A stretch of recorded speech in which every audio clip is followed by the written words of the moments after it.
My teacher told me I'd never be a writer, so I mailed her my first published book. In my senior year of high school, Mrs. Blackwood destroyed my confidence with 8 words that would haunt me for the next decade. Writing isn't for everyone, Delilah. Find something realistic. She said it while handing back my creative writing assignment. A short story about a girl who discovers her grandmother's diary reveals family secrets. I'd spent weeks crafting every sentence, pouring my heart into character development and plot twists. The margins were covered in red ink, not with helpful suggestions, but with dismissive comments like unrealistic, poor dialogue, and lacks talent. The worst part? She said it in front of the entire advanced English class, right after praising Trevor's story about zombies playing basketball. Trevor, who couldn't spell definitely if his life depended on it. Some people are born storytellers, she continued, looking directly at me. Others should focus on more practical career paths. Have you considered business administration? My classmates shifted uncomfortably. Emma, my best friend, shot me a sympathetic look, but the damage was done. 26 pairs of eyes stared at me while my dream withered in real time. That night, I threw away 3 notebooks full of stories and poems. I changed my college applications from English literature to communications,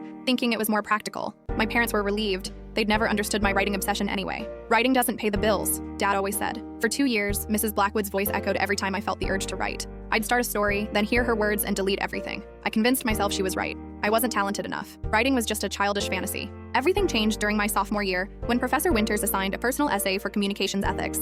I wrote about media representation of small towns, drawing from my own experiences growing up in rural Montana. I couldn't help myself. The storyteller in me emerged despite years of suppression. Professor Winters kept me after class. This is exceptional work, Delilah. Have you considered switching to our journalism program? Or maybe creative writing? I laughed bitterly. My high school teacher told me I had no talent for writing. Her eyes flashed. High school teachers aren't always right. In fact, some of the best writers I know were told they couldn't write. Rejection and criticism are part of the process. She handed me a flyer for the university's literary magazine. Submit something. Worst case scenario, you get rejected and you're exactly where you are now. Best case, you discover Mrs. Blackwood was dead wrong. I spent the next month crafting a short story about a teacher who crushes students' dreams. It was fictional, but everyone who read it would recognize the character. I submitted it to 3 magazines simultaneously: the University Literary Journal, a regional publication, and a national contest for emerging writers.